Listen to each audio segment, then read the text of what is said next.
भीमराव अंबेडकर जयंती पर दिखा एकता का जज्बा। कुंवाड़िये से भागीपुर तक निकली ऐतिहासिक रैली।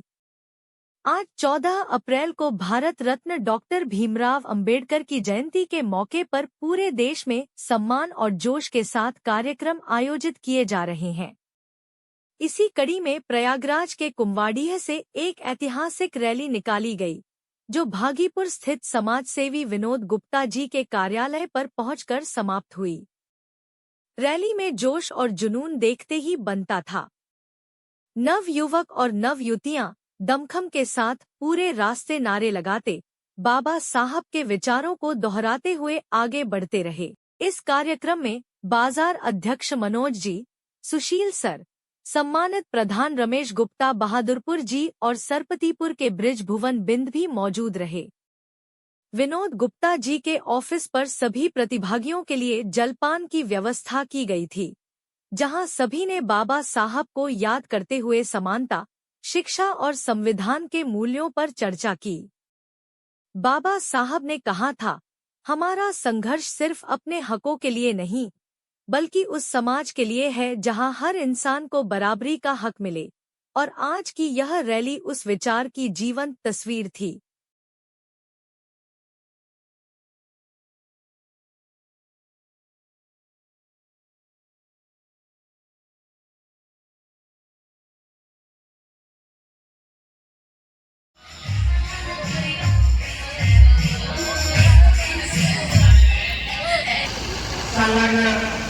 छोटे बड़े भाइयों, नन्हे मुन्ने बच्चों, आप सभी को हृदय की गहराइयों से मैं सुदृढ़ सरोज आपका स्वागत एवं अभिनंदन करता हूँ। ये अत्यंत हर्ष और सुखद का विषय है कि जो इस पर्वित अनसंचित अभिनंदन तरीके से आपने एक शोभा यात्रा को अभियान किया है। अतुलनीय अपनी और लोगों के लिए अवसर का विषय है। मित्रों, आपके चेहरे की हर्षोल्लास देख करके पता चलता है कि निश्चित तौर पर हम मजबूत स्थिति में जा रहे हैं। लेकिन बाबा साहब के विचारों को अगर आप लाना चाहते हैं तो सबसे पहला होता है एक मंत्र है, शिक्षित बनो, संगठित बनो और संघर्ष करो। लेकिन मित्र, हम बता दें, मैं एक बेसिक शिक्षा विभाग का शिक्षक हूँ।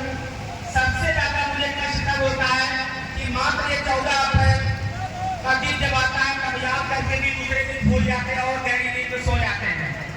मित्रों, जब वहाँ पर शिक्षित बनने की बात आती है तो आप पढ़े लिखे अपने समाज के एक एक बच्चे को अपने अपने घर के पास पड़ोस, तब वहाँ पर बात हमारे मित्र हमारे दोस्त ये करते हैं कि हमारे भाई का बच्चा है, हमारे पड़ोस का बच्चा है, हमारा बच्चा नहीं है।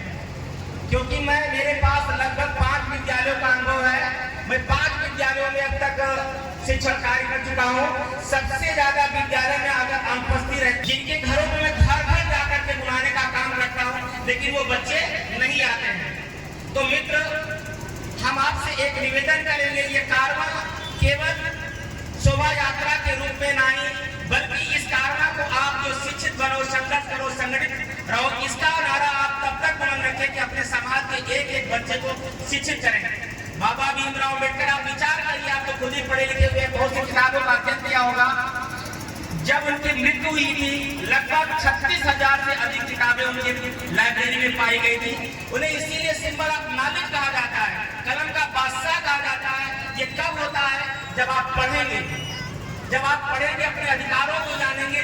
उन्होंने एक बात ये भी कहा था, शिक्षा वो सीखने का दूध है जो जितना ग्रहण करेगा उतना ही ढालेगा। तो मित्र, अपने परिवार के एक एक बच्चे को, चाहे छोटा हो या बड़ा हो, स्कूल में जोड़ने का काम करिए। क्योंकि कोई भी व्यक्ति, आज की जो स्थिति परिस्थिति है, आप अच्छी तरीके से जानते हैं कि हमारे साथ कितना बड़ा अन्याय किया जा रहा है। सबसे पहले हमको आपको शिक्षा से ही विमुख किया जा रहा है। तो आप शिक्षा की कड़ी में अपने एक एक बच्चे को जोड़ने का काम करिए। आपके पास पड़ोस, भाई बहन जितने भी हों, किसी भी स्तर से उनकी मदद करना हो करिए, लेकिन उनको शिक्षा की धारा में जोड़िए। सबसे पहला हमारा काम, हमारा मिशन ये होना चाहिए। अब तभी हम जब हमारा हमारा भाई, हमारे बच्चे, आने वाली पीढ़ी शिक्षित बनेगी। चैनल सब्सक्राइब जरूर करें, कमेंट में जय भीम लिखना न भूलें।